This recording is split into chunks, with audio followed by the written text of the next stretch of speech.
Close your eyes and let yourself drift back through time, across centuries and oceans, to a land where the Mediterranean sun-kissed marble temples and olive groves stretched endlessly toward distant mountains.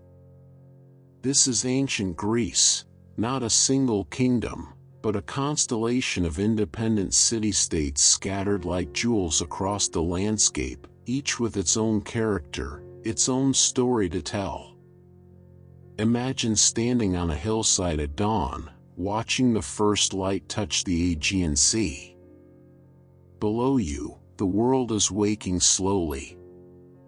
Ancient Greece was never one unified nation in the way we think of countries today. Instead, it was a collection of separate city-states, polis, as they called them, each fiercely proud of its independence. Athens, Sparta, Corinth, Thebes, these weren't merely cities. They were complete worlds unto themselves, with their own governments, their own armies, their own ways of life. Among these city-states, Athens would become something extraordinary. In the 5th century BCE, the Athenians developed something the world had never quite seen before: democracy. Not the democracy we know today, but a bold experiment where citizens, free men, at least, could gather in the agora, the marketplace, and vote on the laws that would govern them. Picture the scene: thousands of voices debating under the open sky, passionate arguments echoing off stone walls, as ordinary citizens became lawmakers. But let's walk through Athens on a different kind of day, a day when the entire city holds its breath in anticipation. High on the Acropolis, workers are raising the final columns of a temple that will stand for millennia. The Parthenon, dedicated to the goddess Athena, took nearly 15 years to complete. Imagine the careful hands of sculptors, the precision of architects, the mathematics behind every perfect proportion. This wasn't just a building, it was a statement carved in marble, declaring Athens' power and devotion to their patron goddess.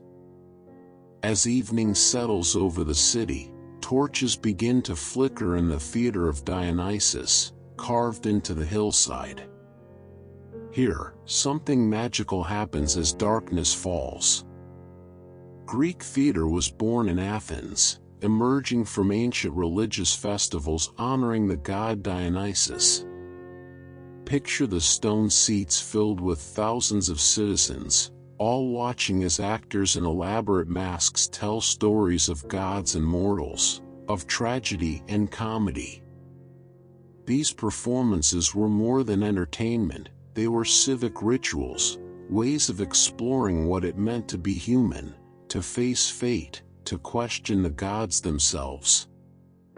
In the quieter corners of Athens, in the shaded colonnades called stoas, philosophers gathered to discuss everything from the nature of reality to the meaning of a good life. Socrates walked these streets, stopping passers-by with his endless questions. Later, his student Plato would establish the academy, and Plato's student Aristotle would tutor Alexander the Great. These weren't scholars hidden away in towers. Philosophy in ancient Greece was a living, breathing practice, debated in gymnasiums and marketplaces, accessible to anyone willing to think deeply. The Greeks lived in a world filled with gods and goddesses who seemed remarkably human. Zeus, Athena, Apollo, Aphrodite, they loved, they quarreled, they played favorites. Every aspect of life had its divine patron. The Greek pantheon of gods wasn't distant or abstract. These deities were woven into daily existence, honored in household shrines and grand temples alike. A farmer might pour a libation to Demeter before harvest, while sailors prayed to Poseidon before embarking across treacherous seas. As night deepens, wealthy Athenians recline on couches in their androns, men's dining rooms, for a symposium.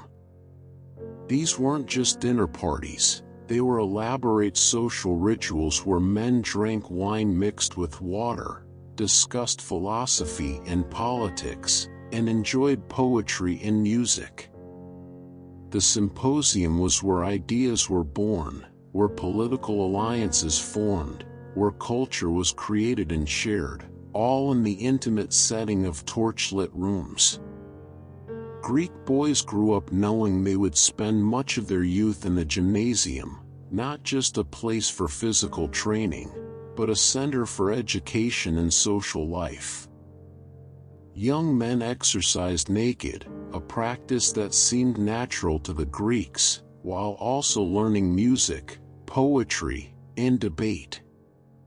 The Greek ideal was kalokagathia, beauty and goodness combined, the belief that physical excellence and moral virtue should develop together, creating citizens who were strong in both body and mind. Beyond the cities, Greek ships sailed the Mediterranean, their sails catching winds that carried them to distant shores. The Greeks were masterful seafarers, establishing colonies from Spain to the Black Sea. Maritime trade was the lifeblood of these city-states, bringing grain from Egypt, timber from Macedonia, and exotic goods from far-off lands. At night, the harbors were forests of masts, each ship representing a thread in the vast web of Mediterranean commerce. Let these images settle in your mind like layers of ancient dust, the marble temples glowing in afternoon light, the voices in the agora fading to whispers, the gentle lap of waves against wooden hulls in the harbor. Ancient Greece is with you now, as you drift deeper into peaceful sleep.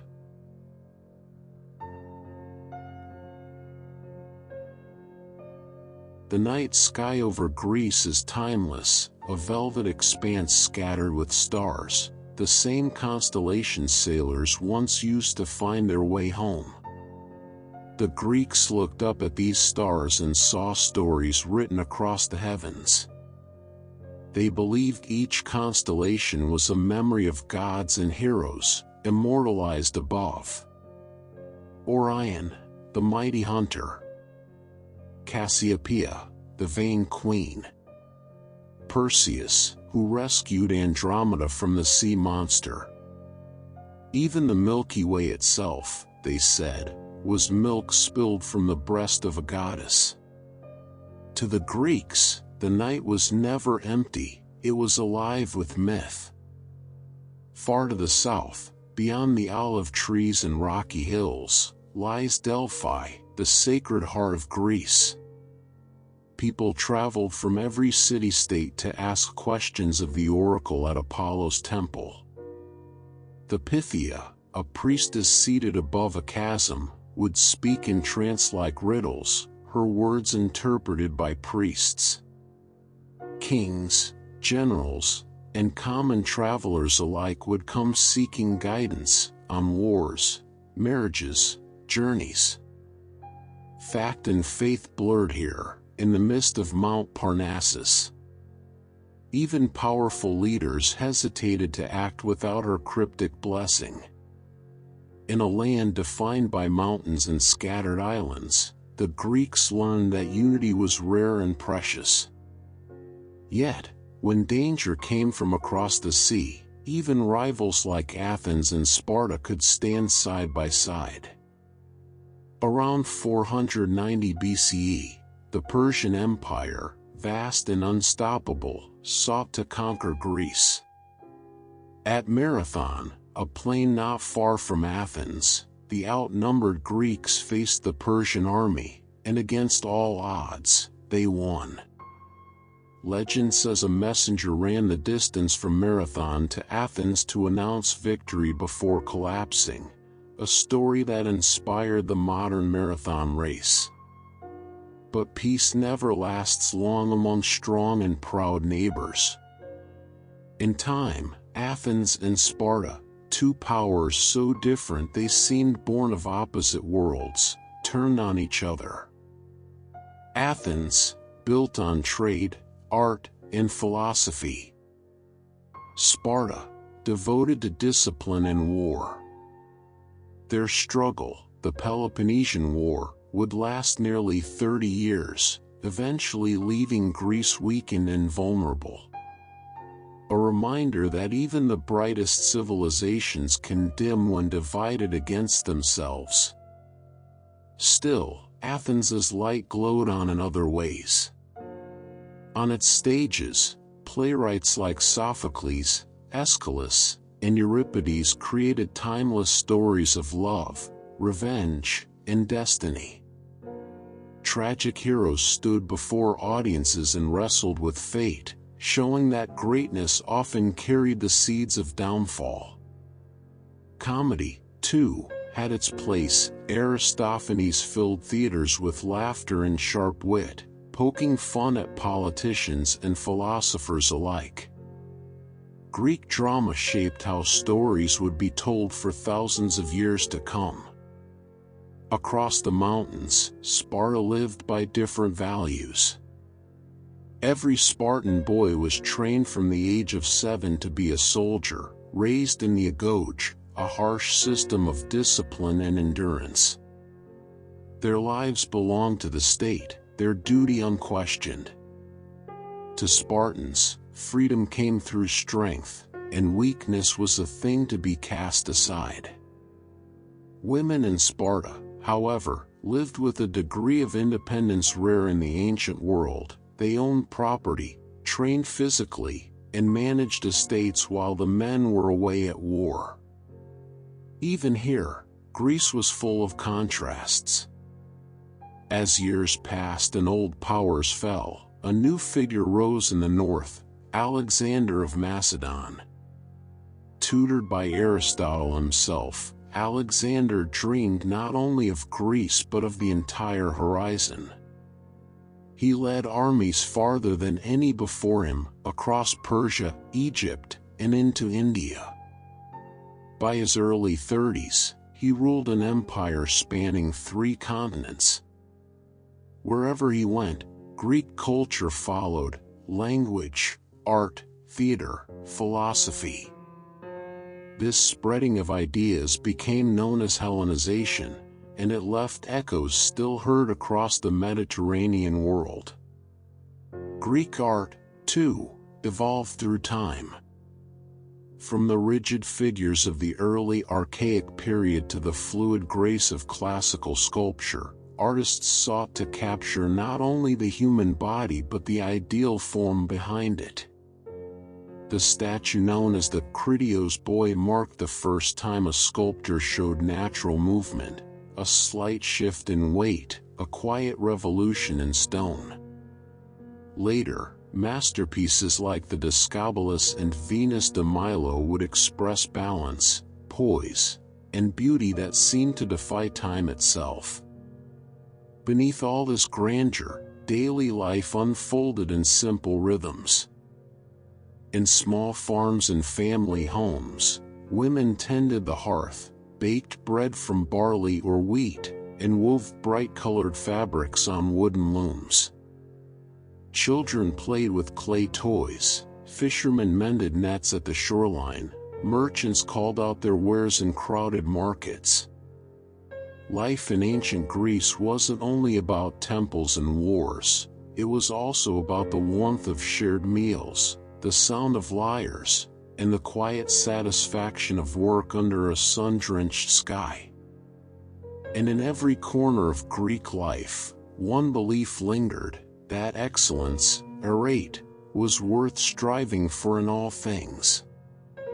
Whether carving marble, steering a ship, composing verses, or raising children, the Greeks believed the purpose of life was to seek excellence, to live beautifully, wisely, bravely. As crickets sing in the distance and the sea whispers beneath the moon, that ancient ideal still hums quietly in the background, inviting the listener to rest, to reflect, and to dream of a world that once was.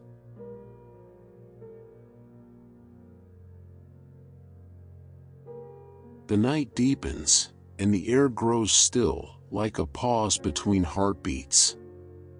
In ancient times, when the Greeks looked out across their world, they didn't see just hills and seas.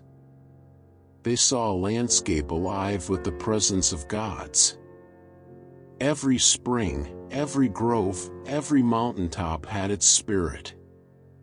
The Greeks didn't separate nature and divinity. To them, the divine was part of the world, whispering in the rustle of olive leaves or the echo of thunder across the sky. High above all others reigned Zeus, king of the gods, ruler of Mount Olympus. His thunderbolts flashed through the clouds, a reminder that justice and power were never too far apart. But Zeus's reign was far from lonely. On Olympus there gathered a family of 12, his siblings and children: Athena, goddess of wisdom and war; Apollo, god of music and light; Artemis, the huntress of the moonlit forests; Poseidon, master of the sea; Demeter, who made the fields flourish; and gentle Aphrodite, born from the foam of the sea, whose beauty could stir both mortals and immortals alike. These gods were far from perfect. They loved, quarreled, and jealous like the mortals who worshipped them.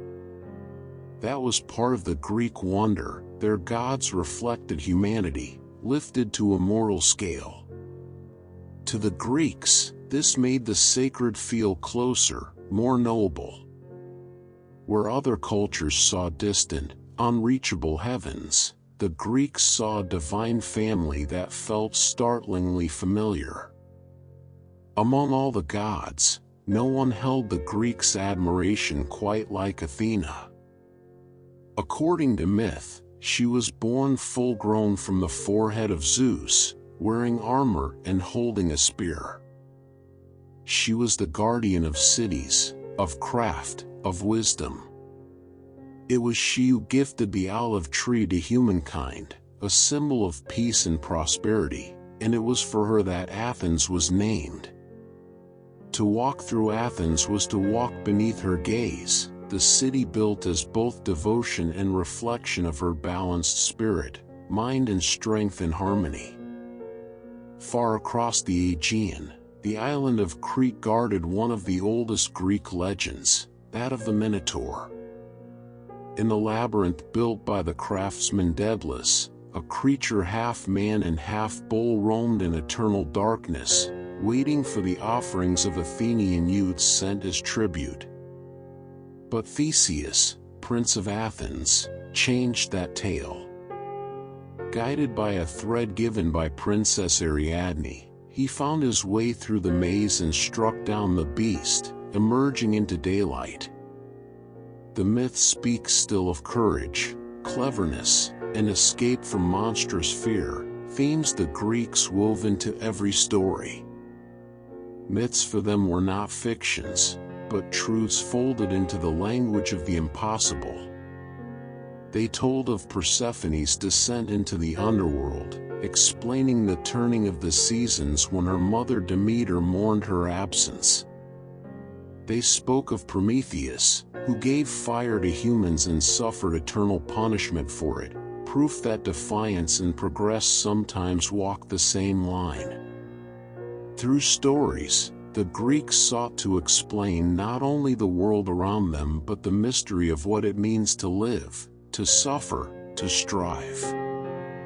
And in the heart of those myths beat Homer's epics, the Iliad and the Odyssey. These were more than poems, they were the memory of a people.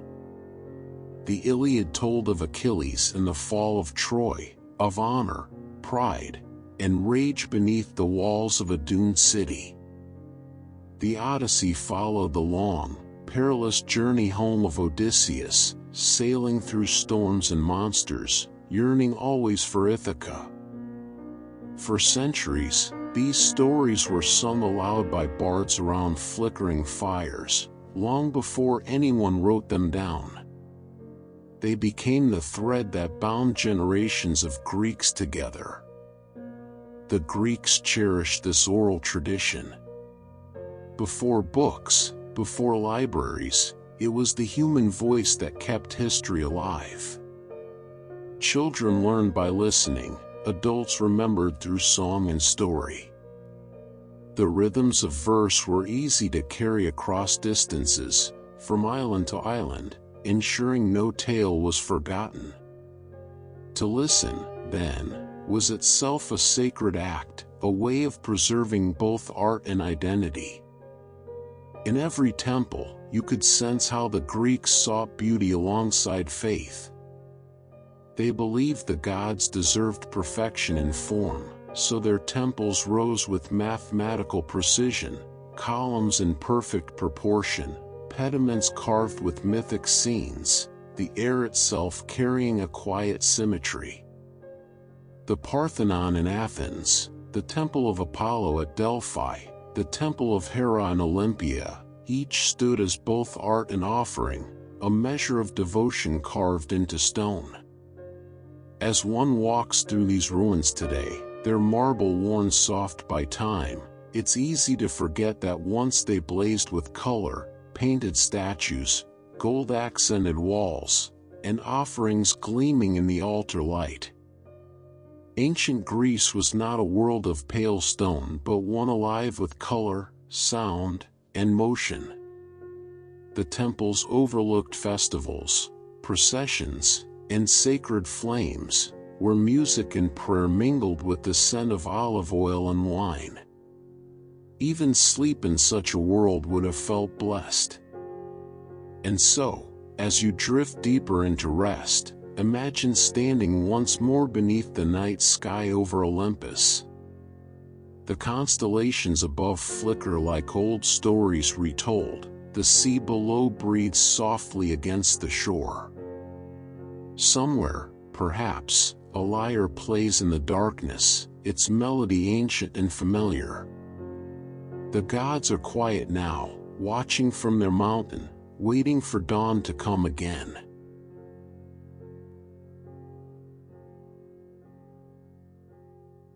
As dawn glows softly over the Aegean once more, the gods fade gently into myth, and the human world stirs again.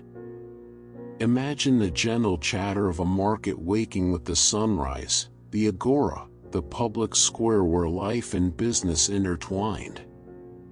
Merchants unfold their stalls, spreading bolts of cloth dyed deep red and purple, baskets of figs, pots of olive oil, and amphorae filled with wine. Here, news and philosophy travel faster than goods. Every conversation could be an idea in motion, every exchange a small echo of the city's pulse. In Athens, the agora wasn't just a marketplace, it was the heart of public life. It was where people came not only to trade but to think, to argue, to dream aloud. Citizens debated politics, discussed theater and law, and listened to storytellers spin tales of heroes and gods. Political life, economic life, and social life all pulsed together here in one open space under the Grecian sun. Beyond the city squares, the rhythm of the countryside carried its own serenity. Most Greeks lived simple lives as farmers, tending olive groves, vineyards, and fields of barley. Olives were sacred and practical both, their oil used for cooking, for lamps, and even for anointing athletes before competitions. The ancient Greek diet was modest yet full of flavor: bread, cheese, honey, fish, and wine. For all their great temples and ideas, the Greeks anchored their days in the soil, in quiet stewardship of the land. Every fourth year, the calm of daily life gave way to one of Greece's most cherished traditions, the Olympic Games, held in Olympia in honor of Zeus. These gatherings drew competitors and spectators from across all the Greek city-states, offering a rare moment of unity. Events like running, wrestling, javelin, discus, and chariot races tested strength and grace. Victors received not gold or silver but a wreath of olive leaves, a symbol of eternal glory. The games celebrated excellence, the arete, not wealth. The Olympic truce that accompanied the games was a marvel in itself. Even city-states at war laid down arms so that athletes and worshippers could travel safely to Olympia. For a brief time, rival cities remembered they were part of something greater, a shared Hellenic spirit that transcended borders. Under the blazing summer sun, human bodies gleamed with oil, muscles taut with effort, while the cheers of the crowd mingled with the chanting of priests by the altars of Zeus. In quiet moments between festivals, art and craftsmanship flourished. Greek pottery told entire stories in paint and clay. Black figure vases, with their silhouettes of mythic scenes, gave way to red figure pottery, where details came alive with astonishing delicacy. The curve of a shield, the folds of fabric, the grace of an athlete mid-motion. Each vessel, no matter how humble, carried beauty and narrative, an object that could both serve and speak. Homes in ancient Greece were modest, built around an inner courtyard where light and air could flow freely. Walls of sun-baked clay kept interiors cool during hot summers. The courtyard, fragrant with herbs or shaded by a small fig tree, formed the center of family life. Women tended the hearth and managed the home's workings, while men often spent much of their time outside, at gymnasiums, theaters, or the agora. Even within simplicity, the Greeks sought balance, proportion, and a quiet sense of order.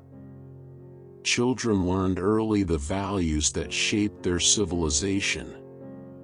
Boys, especially in Athens, studied music, reading, writing, and philosophy. Many memorized verses from Homer before they were old enough to read them.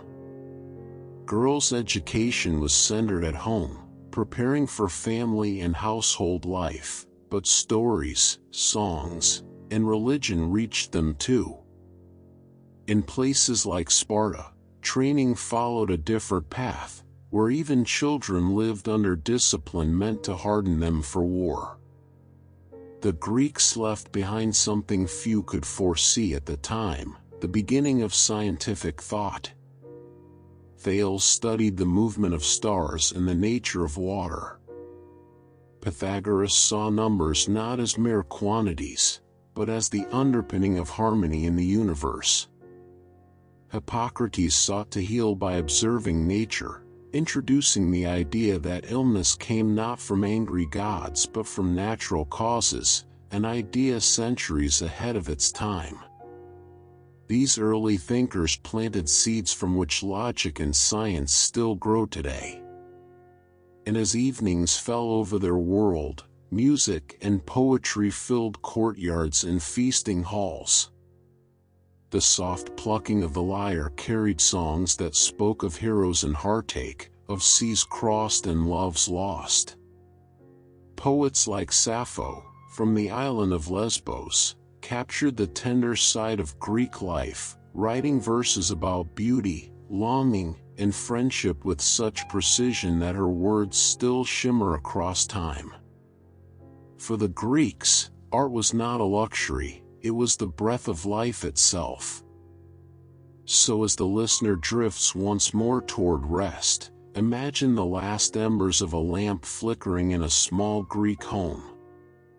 Outside, crickets sing beneath a crescent moon. The world hums softly with ideas, with songs, with the turning of a civilization that dreamed greatly yet lived humbly. The olive branches sway in the night breeze, and the voices of Athens fade into the sound of gentle waves beyond.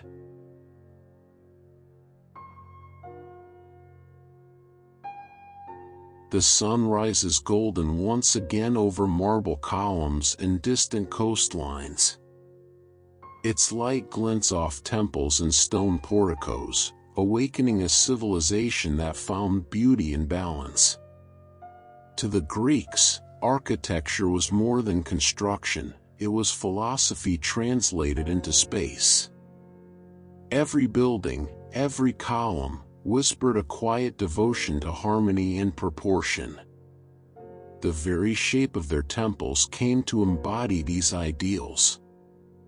The Greeks perfected three architectural orders: Doric, sturdy and simple; Ionic, elegant with its graceful scrolls; and Corinthian, elaborate, its capitals blooming like carved acanthus leaves. The Parthenon in Athens, built to honor Athena, represents the ideal Doric form. Yet beneath its seeming perfection lies something remarkable. Not a single line is truly straight. The columns gently bulge and lean inward, the floor subtly curves. These soft corrections trick the human eye, making the whole structure appear flawless in balance. Even in stone, the Greeks understood illusion as a path to beauty. In public spaces, their architecture encouraged community. The Stoa, a long colonnade shaded from the sun, was a place not only for merchants but for conversation and contemplation. The theater, carved into hillsides, allowed thousands to see and hear the same story, no matter where they sat. Acoustics, design, and artistry fused into a single harmonious purpose: to connect people through shared experience. From these early designs, the seeds of modern civic architecture were quietly sown. Philosophers often walked these same porticos, thin sandals brushing dusty stone, as they spoke of truth, virtue, and the soul. Socrates taught not through writing but through questioning, turning his conversations into journeys of discovery. His student Plato founded the Academy, the first great institution of higher learning in the Western world. There, students engaged in dialogues about love, reality, politics, and the unseen forms that Plato believed underpinned existence itself. His writings became timeless meditations on what it means to live well and think deeply.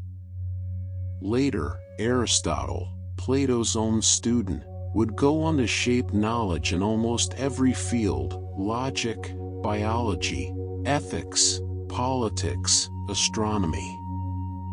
He studied the natural world carefully, believing that observation and reason, not myth, revealed truth. Where Plato sought perfection beyond this world, Aristotle looked closer instead. Through this balance of wonder and reason, Greek philosophy became the root of so much that would follow. Learning, for the Greeks, was a matter of joy as much as duty. Schools and gymnasiums became centers of both body and mind. The ideal citizen was not one of brute strength or pure intellect, but one who embodied both, grace in motion and clarity in thought. Even leisure took thoughtful form. In open courtyards, teachers guided students through exercises of argument and speech, while musicians played faint melodies in the background. Amid these spaces of thought stood men who pushed knowledge further still.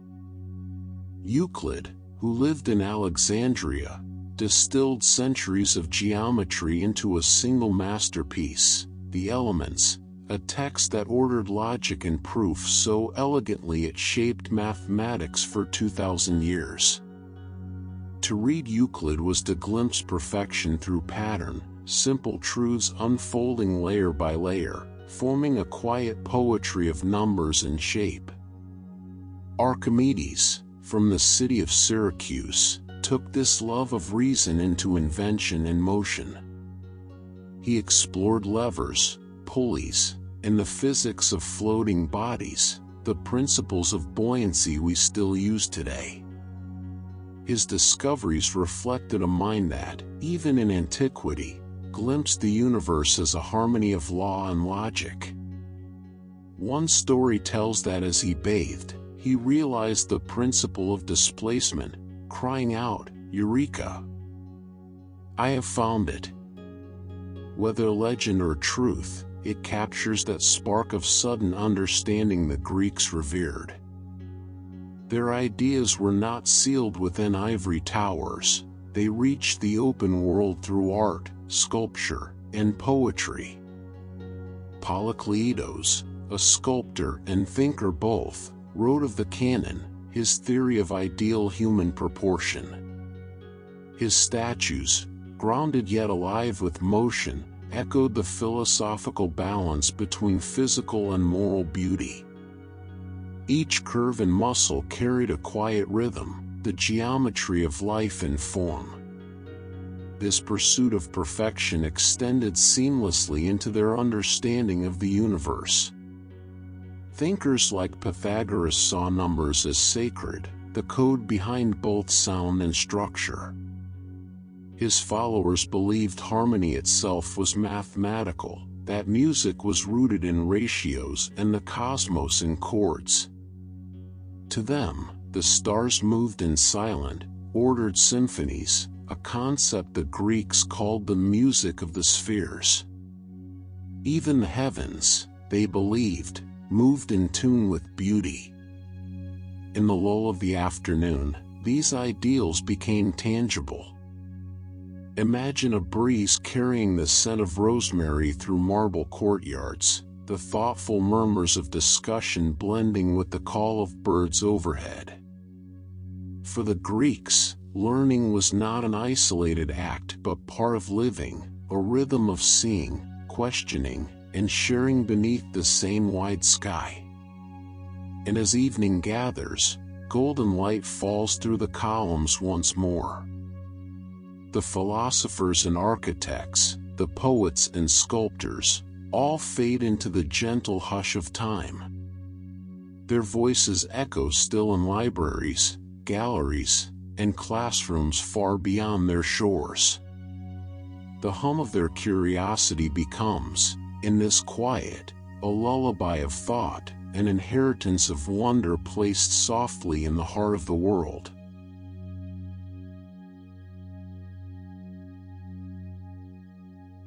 As the day softens and the edges of sunlight turn to bronze, the call of the sea returns. To the Greeks, the ocean was more than a boundary, it was a living companion, a restless path to adventure and understanding. The Aegean glittered between countless islands, each with its own story, each a stepping stone to something beyond the horizon. From the earliest times, Greek ships danced across these waters, their curved hulls painted with eyes to see their way home. Their captains read the stars as carefully as philosophers read scrolls. The constellations were guides, Orion the hunter, the Great Bear, and the unwavering point of Polaris in the northern sky. With these celestial lights and the breath of the wind, Greek sailors connected their tiny polis to the wider Mediterranean world. In ports like Corinth and Piraeus, ships arrived from Egypt, Phoenicia, and Asia Minor, bringing goods as well as ideas. Athens, though famed for its thought, owed much of its wealth to trade on the sea. Amphorae filled with olive oil, wine, and honey departed its harbors in long lines of merchant ships. In return came grain from the Black Sea, spices from the Levant, and fine linen from Egyptian craftsmen. The Greeks were as much a maritime people as they were scholars and builders. Their prosperity carried on tides. By the 8th century BCE, Greek sailors began venturing far afield, founding colonies that would spread their language and culture like seeds along a windy coast. They settled places that are now southern Italy, Sicily, and the shores of France and Spain, calling this expansion the Apoikia, meaning home away. Each new colony remained loyal to its mother city, but it also carried its own heartbeat, blending local customs with Greek art, language, and belief. The result was a network of sister cities shining across the Mediterranean. Among these colonial cities, Syracuse, Massalia, modern Marseille, and Byzantium became vibrant centers of activity and exchange. Greek architecture rose beside foreign shores, markets hummed in strange accents, temples to Apollo and Athena stood overlooking waters where Phoenician traders once sailed. In time, Greece's influence reached not through conquest, but through curiosity, the hunger to learn, to trade, to meet. Behind every sailor's journey, there was also reverence for the gods of the sea. Poseidon, the earth-shaker, ruled treacherous waves. Sailors prayed to him before every voyage, pouring wine into the surf, asking for calm weather and steady winds. When storms came, they whispered his name softly, hoping he would hear. In those moments, faith was not an abstract thing, it was felt in the pitch of the waves and the tilt of the mast. The ships themselves were wonders of design. The trireme, a warship with 3 levels of oarsmen, crept across the waters like a predatory fish, light, fast, and maneuverable. In peacetime, similar vessels carried goods and travelers, weaving threads of connection between distant lands. From Egypt's coasts to Asia Minor's inlets, Greek sailors brought with them stories, art, and the alphabet itself, an inheritance adapted from the Phoenicians that made recording their history and thought possible for the first time. These travels didn't only spread commerce, they also shaped the Greek imagination. Returning sailors spoke of exotic lands and strange peoples, of towering temples in Egypt and vast deserts where the horizon shimmered like glass. Such stories planted the seeds of inquiry. The world was no longer only the familiar mainland, it was an unfolding map, a living curiosity. Greek geographers like Herodotus and Eratosthenes later sought to understand and measure this world, combining myth and observation in their early maps of the earth and stars. In quiet harbors at dusk, music and conversation often filled the air as ships rested at anchor. Sailors mended nets while poets sang of Odysseus, the eternal wanderer whose story mirrored their own. The rhythm of oars, the crash of surf, the sigh of the wind, all became, for the Greeks, the sound of homecoming and discovery at once. The sea, untamed and luminous, was their constant teacher. And through it all, the Greek sense of wonder persisted. They did not simply conquer the sea, they listened to it. The ocean's moods became metaphors for life, its storms for struggle, its calm for wisdom found after chaos. Each voyage mirrored their eternal pursuit of knowledge, leaving shore before they fully understood what lay ahead, trusting that courage and curiosity would carry them further than fear ever could. The night closes softly over these waters now. Stars bloom above the waves that once bore so many dreams. Somewhere, a sailor ties his boat for the night, his lamp a tiny flicker against the great dark sea. In that rhythm of tide and time, Greece continues to breathe, its stories carried endlessly, like whispers on the wind, to every shore the world has known.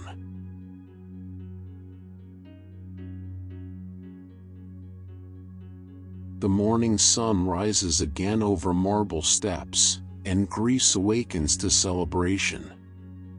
For the ancients, joy was not separate from worship. Each festival, each procession, was both an act of devotion and a reminder of the beauty of being alive. Life, art, and faith flowed together like streams running into the same clear sea. In Athens, one of the year's most splendid festivals was the Panathenea, held in honor of their protector, Athena. Every 4 years, the city gathered in grandeur.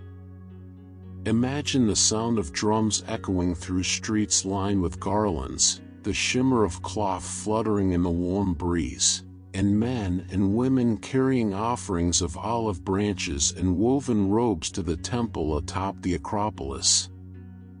The city glowed gold beneath the summer sun, its people, artists and soldiers alike, united in ritual and pride. Elsewhere, other festivals honor the gods in forms equally alive. The Dionysia, dedicated to Dionysus, god of wine, theater, and ecstasy, transformed Athens into a living stage. Days of performances filled the carved stone theater below the Acropolis. Audiences arrived before dawn, bearing figs and bread, settling on cool stone seats. As the sun climbed, actors in masks stepped into myth, emotion, and moral reflection, tragedy and comedy unfolding in the open air. It was from these sacred festivals that Greek theater was born. What began as hymns sung in Dionysus's honor evolved into art unlike any the world had seen before. Aeschylus, Sophocles, and Euripides crafted tragedies that explored courage, fate, and the limits of human will. Aristophanes wrote comedies that laughed at the mighty and mocked the ordinary, turning politics into poetry. The Greeks believed drama could cleanse the heart, a process they called catharsis. Through laughter or tears, the soul would find balance again. Music drifted through every corner of Greek life. The soft notes of the lyre shimmered during quiet evenings, while the aulos, a reed instrument with twin pipes, called festivals to life. Music was not background, it was sacred mathematics, the heartbeat of poetry and ceremony. To play, they believed, was to reflect the harmony of the cosmos. A child learning the lyre learned not just melody but morality, for beauty and virtue were thought inseparable. In the heart of every Greek festival was food and fellowship. Tables were loaded with olives, cheeses, fruit, and fresh fish. Wine flowed freely, always mixed with water to honor moderation. Around the flickering firelight, songs rose into the dusk, honoring gods, heroes, and ancestors. These moments reminded the Greeks that their faith was joyous. To give thanks through pleasure, they believed, was not indulgence but devotion. The countryside, too, held its local feasts. Among the farms and small temples, villagers gathered for the Thesmophoria, a festival of women honoring Demeter and Persephone, goddesses of grain and renewal. Here, rituals tied to planting and harvest echoed ancient rhythms, the same cycles that had sustained their people since long before marble and myths. In these ceremonies, life and death intertwined softly, reaffirming the eternal return of spring. The Greeks also believed the body itself was a gift meant to be celebrated. Athletic contests, dances, and games formed sacred tributes during festivals. Beauty in motion was a prayer of gratitude to the gods. Competitors oiled their skin with olive oil, gleaming in the sunlight as they ran or wrestled before cheering crowds. Victory was not merely triumph, it was participation in divine excellence. To strive was holy. Artisans found inspiration in these public joys. Painters depicted festivals on pottery, capturing processions, lyres, and laughter in meticulous detail. Every amphora and crater became both vessel and storyteller, carrying wine, yes, but also carrying memory. Through their work, the Greeks ensured that each celebration would ripple outward through time. As twilight returns, the air grows fragrant with incense and smoke from offerings. The temples glow like lanterns on the horizon, chants rise, soft and melodic. The Greeks believed such harmony pleased the gods, but perhaps it was also a way of pleasing themselves, of creating order and beauty in a world that could be unpredictable. In ritual, they found reassurance that the cosmos itself was composed of balance, rhythm, and endless renewal. And so, in the quiet after the final song, only the murmuring sea and cicadas remain. Across the valleys and coasts, as embers fade and the moon ascends, Greece sleeps beneath her constellations, Athena's city, Dionysus's laughter, Demeter's fields, all held together in the music of night.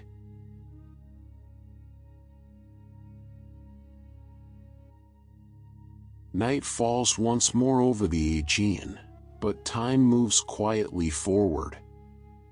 The sound of waves against stone harbors fades into the hum of a growing empire, the heartbeat of Athens, radiant city of thought and power.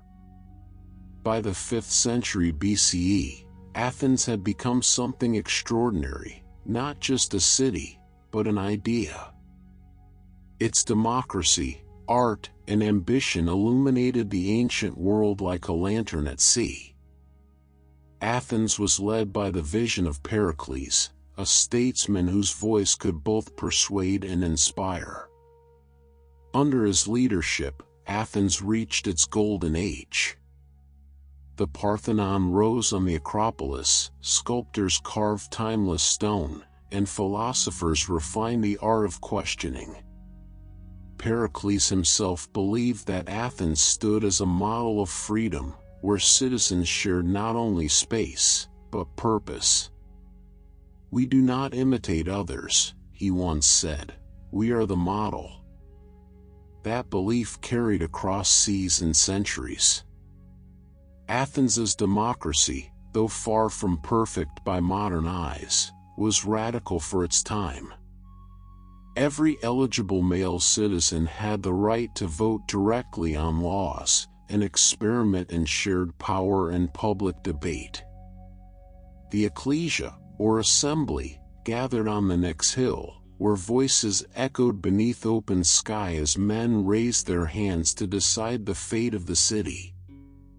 For the first time in recorded history, the ordinary citizen became part of government, proof, perhaps, that wisdom could dwell in the crowd as well as in the few. But the light of power always casts a shadow. Across the mountains to the south, the city of Sparta stood in stern contrast.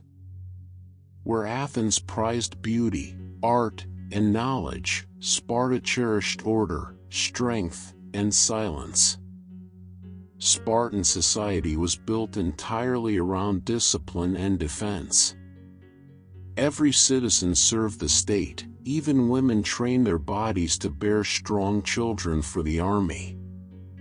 Life there was simple, hard, and unwavering, a mirror opposite of the Athenian dream.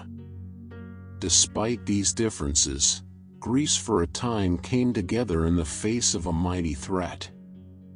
In the early 5th century BCE, the Persian Empire, vast and glorious, sought to bring the small Greek city-states to heel. But the Greeks, fiercely independent, refused. When the Persians invaded under King Darius and later under Xerxes, Greece united as never before.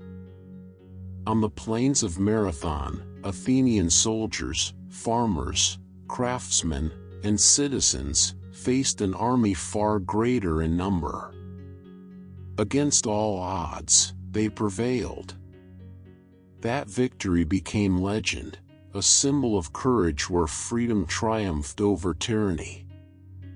Soon after, the Persians returned, crossing the Hellespont with their bridges of boats. Yet again, Greece resisted, in the Straits of Salamis, where Athenian ships, nimble and swift, struck down the enemy fleet amid roaring tides. The unity of the polis had saved them, if only for a while. After the wars, Athens grew bolder, building an empire among allies who had once stood beside her. Tribute poured in from across the Aegean, feeding the marble and gold that turned the city's hills into sanctuaries of art. But as Athens's reach expanded, resentment also grew. Sparta, guardian of old simplicity, looked upon Athens's power with distrust. Two visions of Greece, aristocratic Sparta and democratic Athens, could not share the same sky forever. Thus began the long, sorrowful Peloponnesian War, a quarrel between brothers that would consume the whole Greek world. For nearly 30 years, famine, plague, and battle tore through their shared homeland. Pericles himself died in the Athenian plague, his people weakened but not yet broken. Drama, philosophy, and tragedy all deepened during those grim years, as the Greeks began to ask new questions about fortune and fate, about how wisdom could survive amid ruin. At last, Sparta triumphed, but victory brought no peace. The once brilliant polis lay fractured, its glory dimmed. Yet even in defeat, Athens's legacy endured, not in walls or weapons, but in thought. The right to question authority, the idea that reason can guide a people, the belief that beauty and truth are worth striving for, all these survived long after the fires of war went out. The Spartans returned to their strict, wordless ways, the Athenians rebuilt in quiet dignity. Across crumbled temples and scarred battlefields, the olive trees sprouted again, silver green leaves rustling softly in the wind, a symbol that Greece, though wounded, would never fade. Through it all, their stories continued. Tragic poets wrote of fallen heroes who, like their cities, suffered for their fate. Philosophers turned their gaze inward, seeking wisdom where armies had failed to find victory. Even in hardship, Greece found introspection, a turning from conquest to contemplation, from empire to eternity. As dusk settles over the ancient hills, one can still imagine the voices on the wind, the debates on the Knicks, the marching rhythms of Spartan feet, the splash of oars at Salamis. History drifts like a faint memory, soft and distant, yet still alive in the hush of midnight. Greece dreams, and through its dreams, the world remembers how freedom, courage, and beauty are born and reborn again.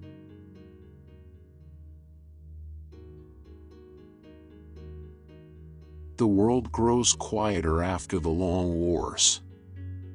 The proud city-states stand side by side again, shadows of their former strength. But even in decline, Greece does not rest.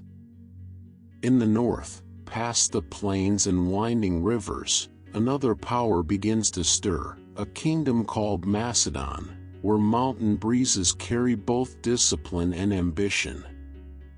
It is here that a young prince, learning under the watchful eye of philosophers, first dreams of horizons beyond the known world.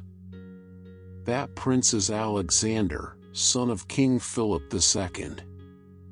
As a boy, he studied under Aristotle, who taught him the wisdom of Athens, the philosophies of ethics, logic, and the geometry of the stars. Aristotle filled his mind with stories of Homer's heroes, of courage, loyalty, and the restless desire to achieve greatness. Alexander listened closely, his heart kindled by the idea that a single individual could hold the world in balance between ambition and wisdom. When Philip fell, Alexander inherited not only a throne, but a vision. At just 20, he commanded a vast army, well-trained and disciplined. His soldiers carried long spears, their formations tight, their loyalty unwavering. Alexander's dream was not conquest for its own sake, it was to unite Greece and spread its culture beyond the seas, to make Persian and Greek, Egyptian and Macedonian parts of one grand design. In 334 BCE, his army crossed the Hellespont, stepping from Europe into Asia. It was the beginning of a journey that would carry him farther than any Greek had ever gone. They marched through the ruins of Troy, the home of Achilles, whom Alexander claimed as his ancestor. Before the ancient tomb of the hero, the young king laid a wreath, whispering a promise to live a life worthy of epic memory. From there, Alexander moved through the great Persian Empire, defeating kings and armies that had once threatened Greece itself. At Issus, he faced the forces of Darius III and scattered them with daring and speed. The world began to speak his name in awe. His path led south, through the burning plains of Syria, to Egypt, where he was crowned pharaoh and founded a new city, Alexandria, beside the Nile, a place destined to become a cradle of knowledge for centuries to come. Everywhere he went, Alexander sought not only victory, but exchange. He carried Greek art, language, and science with him, planting seeds of culture as he advanced. In return, he absorbed the wisdom of the lands he touched, Persian ceremony, Egyptian divinity, Indian philosophy. The Greeks would later call this era Hellenistic, a blending of civilizations, where East and West met beneath the same sun. His journey did not end easily. After crossing deserts and scaling mountains, Alexander reached the edge of the known world. At the river Indus, his weary soldiers begged to turn back. Though his heart longed to go on, he listened, their loyalty meaning more than conquest. He retraced his steps westward, establishing cities as waypoints, traces of Greek ideals scattered like stars across Asia. In Babylon, surrounded by the splendor of his vast empire, Alexander fell ill. At just 32 years old, the conqueror of worlds slipped into legend. Some said fever, others poison, no one truly knew. What remained certain was his legacy. In less than a generation, one man had carried the essence of Greece, from its art and philosophy to its language, to the very edges of the earth. After his death, his generals divided the empire, forming kingdoms that bore Greek influence from Egypt to India. In Egypt, Ptolemy, one of Alexander's companions, founded a dynasty that would last for 300 years, culminating with the famous Cleopatra. At the heart of his city, the Library of Alexandria rose, a vast sanctuary of knowledge, where scholars gathered to study the universe, the body, and the mind. Through these kingdoms, Greek culture evolved, traveling far beyond the rugged hills of its origin. Statues of Apollo stood beside Egyptian temples. Greek words mingled with Persian languages. Scholars compared philosophies across continents. This blend became the Hellenistic Age, a time when knowledge flowed freely between worlds, and human curiosity stretched wider than ever before. Even in distant lands, the legacy of Aristotle, Plato, and Socrates endured. Their questions about truth, justice, and being itself became the heartbeat of reason in every age that followed. The Greeks had conquered not only lands, but thought. Their empire was not built solely of stone but of ideas.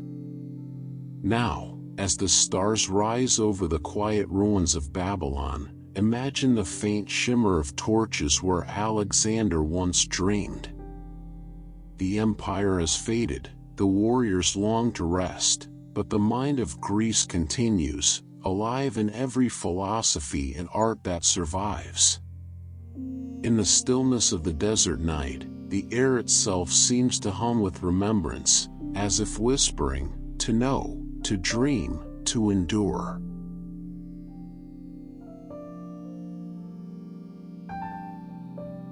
The night settles gently over the ruins of what once was Greece's golden world.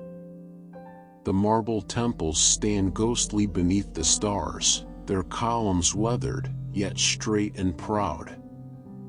The air is filled with whispers, echoes of voices long gone, of orators who spoke of virtue, of poets who sang to the gods, of philosophers who dreamed of truth. Though centuries have passed, the spirit of Greece was never lost. Its ideas drifted outward like seeds on the wind, taking root in new lands and new minds. Even as empires rose and fell, Greece remained quietly alive, within language, art, and thought. In Rome, the poets and statesmen looked back to Greece as their teacher. Roman architecture borrowed its columns and harmony. Roman education honored its philosophers. Statues once carved in marble from Greek quarries found new homes in the villas of senators, their forms still carrying the perfection of proportion and calm. The Greeks had created something that could not die, the ideal that beauty and wisdom could shape the world together. Through the ages that followed, from the quiet monasteries of Byzantium to the bright courts of the Renaissance, Greek knowledge reawakened again and again. Scholars in Constantinople copied the words of Plato and Euclid, keeping them safe through the turning of centuries. When these texts reached Italy and the wider world, they became sparks that lit a new dawn, the Renaissance rebirth of learning and art. Painters once more studied the geometry and anatomy the Greeks had cherished. Architects rebuilt the balance of Doric and Ionic forms.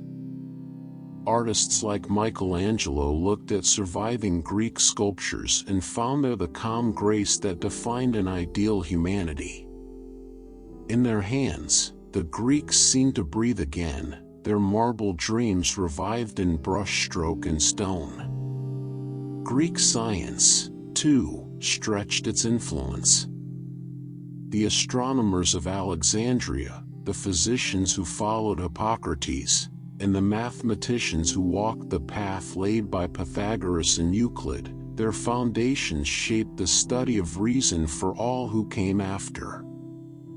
Every theorem, every careful observation, was a quiet inheritance from a people who had once looked to the sky and asked how the universe worked.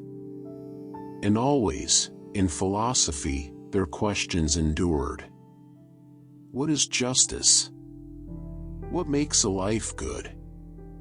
What lies beyond what we see? These were the questions that belong not to Greece alone, but to all humankind. When we seek truth, we echo Socrates. When we wonder about the unseen, we walk with Plato, and when we search for logic and evidence, we follow Aristotle still. Their voices, though ancient, remain steady in our thoughts, guiding how we learn and dream. In every democracy that values free speech, the Athenian assembly breathes again. In every university, the spirit of the academy lingers. Even the Olympic Games, reborn thousands of years later, carry the same spirit of striving that once shone on the fields of Olympia. Greece lives not as a memory, but as a rhythm that hums within the modern world. Yet there is something deeper too, something less tangible.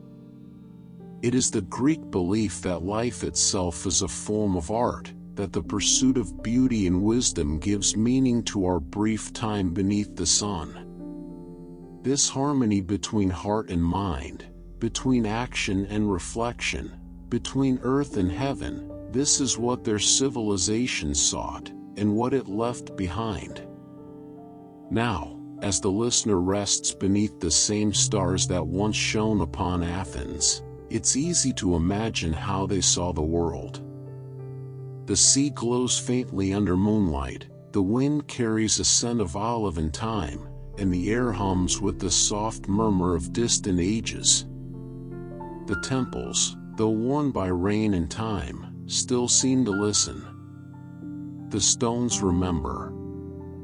In that stillness, Greece becomes eternal, not merely a chapter of the past, but a presence within the present. Every question whispered beneath those skies, every statue raised to the gods, every song sung in the agora, continues in the quiet pulse of thought and creation that moves through the world even now. So let the vision fade gently, the marble columns dissolving into clouds of silver light. Let the voices of philosophers become the rustle of olive leaves.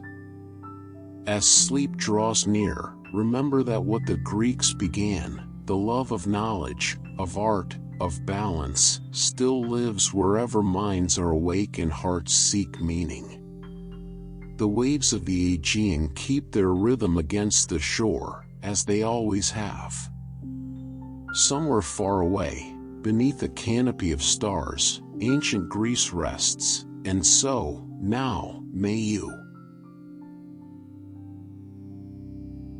And so our journey through ancient Greece draws to a peaceful close, from the sunlit hills of Athens to the distant sands of Alexander's dreams, from marble temples to starlit seas. 100 moments, woven together like threads in an eternal tapestry, now rest quietly in your mind. Thank you for drifting with us tonight. If these ancient whispers brought you calm, like, subscribe, and let us know in the comments what history you'd like to explore next. Sweet dreams beneath the timeless stars. Good night.